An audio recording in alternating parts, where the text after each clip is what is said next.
Olá, alunos, boa tarde. Tudo bem com vocês? Gente, que saudade das aulas. Que saudade de podermos nos reunir para produzir conhecimento. Mas vamos ter fé em Deus que logo vamos superar esta crise e em breve estaremos todos juntos novamente. Mas falando do conteúdo, nós estamos estudando a Primeira República Brasileira. Estudar a Primeira República nos permite, além de conhecer as disputas políticas que haviam no período, conhecer também as características de cada governante que ocupou o cargo de presidente da República durante este período histórico, que vai de 1889 a 1930. Já falando do conteúdo de hoje, você vai poder acompanhar aí no seu livro didático, a partir da página 49, que no ano de 1902 foi eleito para presidente da República um cara chamado Rodrigues Alves. Rodrigues Alves, após assumir a presidência da República, ele inicia uma campanha de modernização dos espaços urbanos, com foco na capital, Rio de Janeiro. Hoje, a capital da República é Brasília. Porém, lá nos anos da Primeira República, de 1889 a 1930, a capital da República era o Rio de Janeiro. Quando Rodrigues Alves assume a presidência da República, ele preza pela modernização do Rio de Janeiro.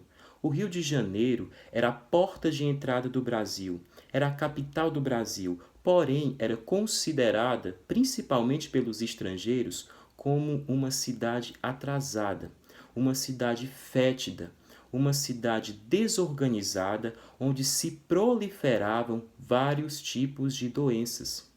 Tudo isso em virtude da própria arquitetura urbana do Rio de Janeiro, onde você tinha casas construídas em cima das outras, vielas muito pequenas, várias periferias, onde haviam vários cortiços, onde as condições de higiene eram mínimas.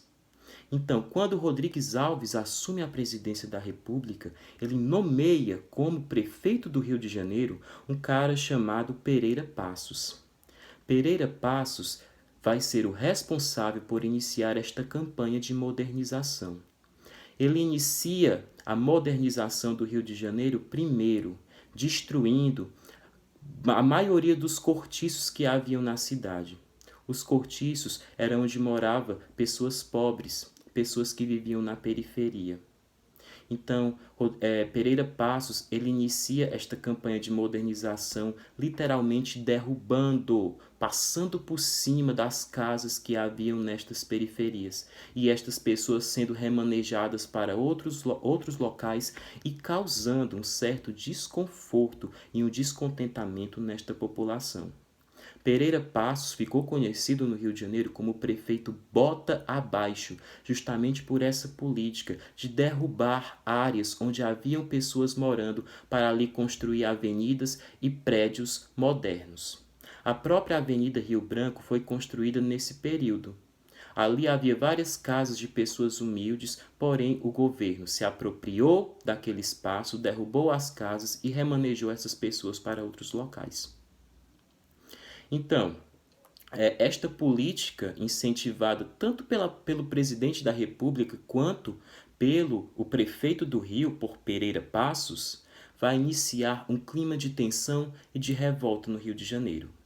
Clima de tensão esse que vai culminar com a revolta da vacina. Conteúdo que nós poderemos acompanhar a partir da página 50 e que será tema da aula de hoje. O que é que nós vamos fazer na aula de hoje? Você vai pegar o seu caderno, abrir naquela atividade da aula passada e vai dar continuidade, fazendo a seguinte questão.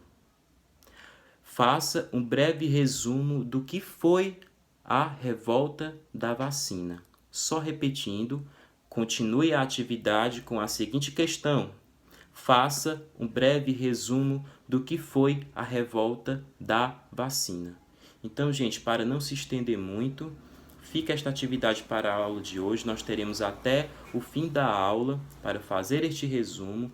Quando vocês forem terminando, me envia no privado que eu vou estar olhando e colocando OK em quem concluiu a atividade, ok? Então, mãos à obra, bom estudo!